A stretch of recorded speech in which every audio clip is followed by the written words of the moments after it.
Hello जी, नमस्कार। आप सभी का आपके अपने YouTube channel Raju learn classes में स्वागत है। बच्चों, मैं हूं राजू कुमार और आप सभी कैसे हैं? उम्मीद करता हूं कि एकदम मस्त और बढ़िया होंगे। तो चलिए अब क्लास को स्टार्ट करते हैं। बच्चे, ये है आपके कक्षा बिहार बोर्ड 10th विषय भूगोल खंड का इकाई 5वां चैप्टर आपदा प्रबंधन, आपदा काल में वैकल्पिक संचार व्यवस्था। इसमें सब्जेक्टिव प्लस ऑब्जेक्टिव दोनों में करवाने वाला हूँ। तो बच्चे प्लीज़ वीडियो देखने से पहले एक बार आप इस चैनल को सब्सक्राइब जरूर कर दें, आपसे रिक्वेस्ट है। तो चलिए अब क्लास को स्टार्ट करते हैं। तो पहला प्रश्न है आपके,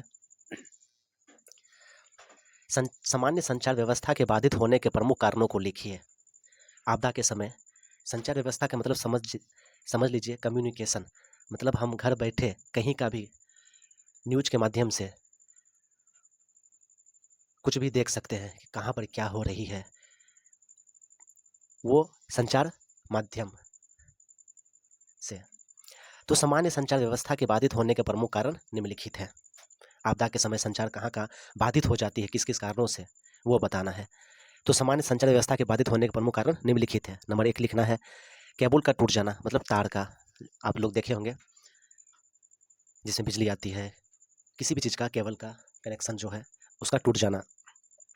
बिजली आपूर्ति का बाधित होना बच्चे अक्सर देखते क्या है कि बारिश होती है, आंधी तूफान आती है तो बिजली आपूर्ति बाधित हो जाती है।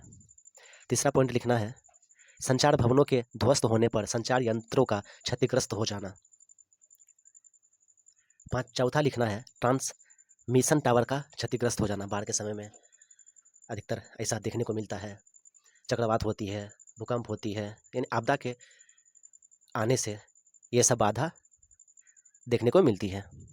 तो इस तरह से आपको आंसर में लिखना है 4 पॉइंट। अगला प्रश्न है, दूसरा प्रश्न है प्राकृतिक आपदा में उपयोग होने वाले किसी एक वैकल्पिक संचार माध्यम की चर्चा कीजिए। प्राकृतिक आपदा में होने वाले किसी एक वैकल्पिक संचार माध्यम की चर्चा करें, मतलब वैसे संचार का आपको जिक्र करना है जो ज़्यादा आपदा के समय यूज होती हो, प्रयोग में आता है। तो प्राकृतिक आपदा में उपयोग होने वाला वैकल्पिक संचार माध्यम है, कौन है? रेडियो संचार, रेडियो कम्युनिकेशन। रेडियो के माध्यम से संचार कम्युनिकेशन एक जगह से दूसरी जगह हम भेज सकते हैं, बता सकते हैं कि कौन सी आपदा, कौन सी घटना कहाँ पे हुई है, नहीं हुई है, उसकी जानकारी हम रेडियो संचार के माध्यम से दे सकते हैं। तो रेडियो संचार क्या है वो जानना है। रेडियो तरंग इलेक्ट्रोमैग्नेटिक होती है, विद्युत तरंग जिसको बोलते हैं, जिसे एंटीना द्वारा एक स्थान से दूसरे स्थान तक प्रेषित किया जाता है। रेडियो तरंगें निम्न, उच्च और अत्यधिक उच्च फ्रीक्वेंसी की हो सकती है।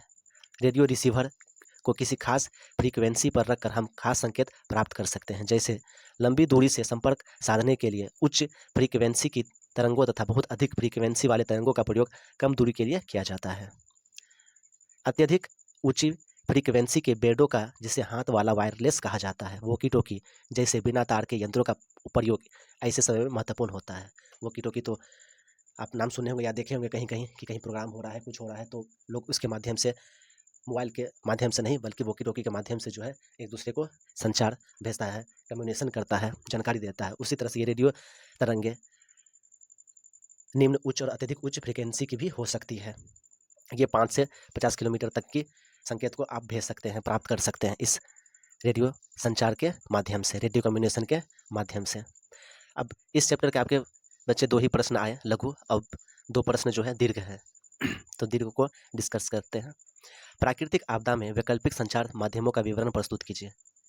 प्राकृतिक आपदा के समय जो जो संचार माध्यम है, कम्युनिकेशन को हम भेज सकते हैं दूसरी जगह या देख सकते हैं, पा सकते हैं, तो उसका विवरण देना है। प्राकृतिक आपदा में वैकल्पिक संचार निम्नलिखित है। नंबर 1 रेडियो संचार आपको लिखना है, दीर्घ प्रश्न है ना, तो दीर्घ प्रश्न में रेडियो संचार मैंने ऊपर बता ही दिया। ये 5 से 50 किलोमीटर के लिए किया जाता है संकेत भेजने के लिए। एक तो ये हो गया आपका। दूसरा है एमेच्योर या हैम रेडियो। एमेच्योर क्या है वो मैं नीचे बता रहा हूँ। हैम रेडियो, आपदा की स्थिति में हैम रेडियो उपयोगी वैकल्पिक संचार का साधन है। इसके उपयोग के लिए आधारीय इंफ्रास्ट्रक्चर की आवश्यकता नहीं होती। इंफ्रास्ट्रक्चर का मतलब है इन्हें जो है ज़्यादा जल हो गया या विद्युत हो गया, इन्हें ज़्यादा देने की आवश्यकता नहीं होती है। साथ ही कम ऊर्जा की इसमें खपत होती है।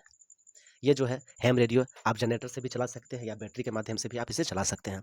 हैम रेडियो में कुछ विशेष फ्रीक्वेंसी की तरंगे का प्रयोग किया जाता है जो अंतर्राष्ट्रीय दूरसंचार नियमों के अनुसार होती है। इसे एमेच्योर रेडियो भी कहते हैं। हैम रेडियो ने बड़ी बड़ी प्राकृतिक आपदाओं में अन्य संचार साधनों के अवरुद्ध होने पर भी सफलतापूर्वक कार्य किया है। आपदा के समय अधिकतर संचार अवरुद्ध मतलब खराब हो जाते हैं, आपदा के कारण नष्ट हो जाते हैं, लेकिन ये हैम रेडियो के जरिए जो है आप संचार को भेज सकते हैं। एक रेडियो की तरह होता है, मतलब उसमें माइक लगा रहता है कि आप उससे अधिकतर आप देखे होंगे कि वहाँ पे एयरलाइंस में कि यहाँ जो कनेक्शन भेजता है कि कहाँ पे प्लेन को उतारना नहीं उतारना है, वो चीज़ें होती है। कभी कभी आप देखे होंगे कि आर्मी मूवी में, मतलब आर्मी टाइप के मूवी में क्या पीठ पे टंगा रहता है वो रेडियो और मुंह से माइक से अब यानी कि अब वहाँ की इन्फॉर्मेशन वो अपने हेडक्वार्टर ऑफिस में जो देते हैं वो है हैम रेडियो। तीसरा आप लिख सकते हैं उपग्रह संचार, उपग्रह सैटेलाइट। अंतरिक्ष में प्रतिस्थापित उपग्रह कई प्रकार के होते हैं जिन्हें विभिन्न उद्देश्यों के लिए प्रेषित किया जाता है। इन संचार उपग्रह और सुदूर संवेदी उपग्रह मुख्य हैं। हमारे देश में मौसम विज्ञान हेतु दूरदर्शन और आपदा संबंधी चेतावनी देने हेतु इंडियन नेशनल सैटेलाइट इंसेन तथा संसाधनों की खोज एवं प्रबंधन हेतु इंडियन रिमोट सेंसिंग सैटेलाइट शामिल है। उपग्रह संचार जो आप अधिकतर जो कम्युनिकेशन में मदद करती है वो उपग्रह संचार होती है, सैटेलाइट जिसे बोलते हैं हम लोग। उपग्रह संचार प्रणाली में रेडियो रिले स्टेशन तथा संचार उपग्रह अंतरिक्ष में होता है। फलतः पृथ्वी पर घटने वाली किसी प्राकृतिक आपदा से इसे कोई क्षति नहीं होती है, जिसके कारण यह विधि आपदा के समय सर्वाधिक विश्वसनीय होता है। अगला प्रश्न है, नोट लिखना है हैम रेडियो पे और उपग्रह संचार पे। हैम रेडियो पे और उपग्रह संचार पे। तो हैम रेडियो आप तो ऊपर देख ही लिए हैं। हैम रेडियो आपदा की स्थिति में हैम रेडियो उपयोगी वैकल्पिक संचार का साधन है। इसके उपयोग के लिए आधारित इंफ्रास्ट्रक्चर की आवश्यकता नहीं होती तथा इसके उपयोग में कम ऊर्जा की खपत होती है। इसे एमेच्योर रेडियो भी कहते हैं। भारत में हम हैम रेडियो का प्रयोग धीरे धीरे बढ़ता जा रहा है। हमारे देश में लगभग 1500 license holder ham radio operator हैं। हैम रेडियो ने बड़ी बड़ी प्राकृतिक आपदाओं में अन्य संचार साधनों के अवरुद्ध होने पर भी सफलतापूर्वक कार्य किया है। इस प्रकार इसे वैकल्पिक संचार माध्यमों में सबसे अधिक प्रभावशाली माना गया है। दूसरा है उपग्रह संचार, नोट लिखना है। सैटेलाइट आधारित दूर संचार के नए साधन जैसे सैटेलाइट फोन आपदा की स्थिति में वैकल्पिक संचार के साधन है। अंतरिक्ष में प्रतिस्थापित उपग्रह कई प्रकार के होते हैं जिन्हें विभिन्न उद्देश्यों के लिए प्रक्षेपित किया जाता है। इनमें संचार उपग्रह और सुदूर संवेदी उपग्रह मुख्य हैं। हमारे देश में मौसम विज्ञान हेतु दूरदर्शन और आपदा संबंधी चेतावनी देने हेतु इंडियन नेशनल सैटेलाइट इंसेन तथा संसाधनों की खोज एवं प्रबंधन हेतु इंडियन रिमोट सेंसिंग सैटेलाइट शामिल है। उपग्रह संचार प्रणाली में रेडियो रिले स्टेशन तथा संचार उपग्रह अंतरिक्ष में होता है। फलतः पृथ्वी पर घटने वाली किसी भी प्राकृतिक आपदा से इसे कोई क्षति नहीं होती है, जिसके कारण यह विधि आपदा के समय सर्वाधिक विश्वसनीय होता है। यह था आपका दीर्घ प्रश्न, लघु दीर्घ हो गया और कुछ नीचे भी है जो ऑब्जेक्टिव टाइप के क्वेश्चन है। हैम के लिए एक सूक्ष्म तरंग वाले सैटेलाइट का निर्माण किसके द्वारा किया जाता है? तो भारतीय अंतरिक्ष अनुसंधान संगठन इसरो के द्वारा। इसरो का मुख्यालय कहाँ है? तो इसरो का मुख्यालय बेंगलुरु, जो इसकी स्थापना 15 अगस्त 1969 को हुई थी। एमेच्योर शब्द का अर्थ क्या है? गैर वाणिज्यिक प्रयोजनों के लिए रेडियो संचार का प्रयोग करना। इसके संचालन के लिए सीमित ऊर्जा की आवश्यकता होती है, जिसकी पूर्ति जनरेटरों और बैटरियों से आसानी से की जा सकती है।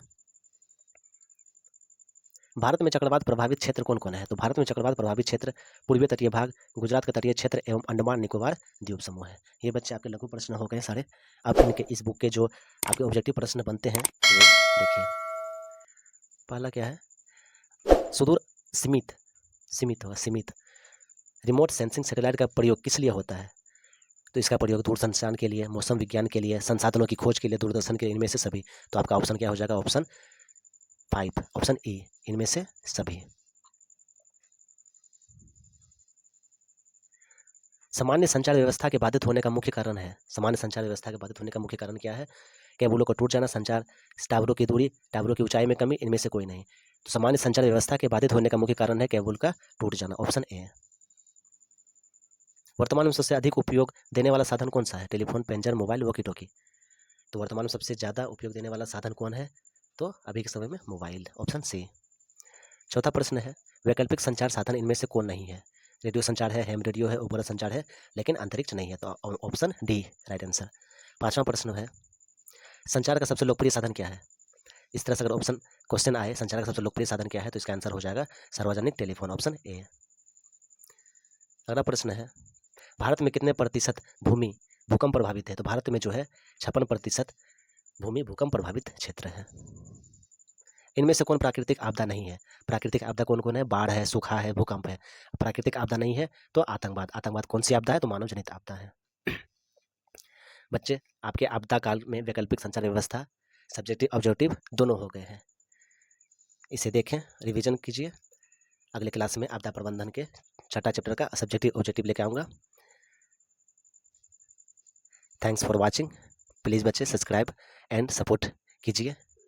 आप सभी साथियों का ही सपोर्ट चाहिए ताकि मैं और अच्छी वीडियो बना सकूं और क्लास का भी बना सकूं और सब्जेक्ट का भी बना सकूं। ठीक है बच्चे, अगले क्लास में मिलते हैं, तब तक थैंक यू।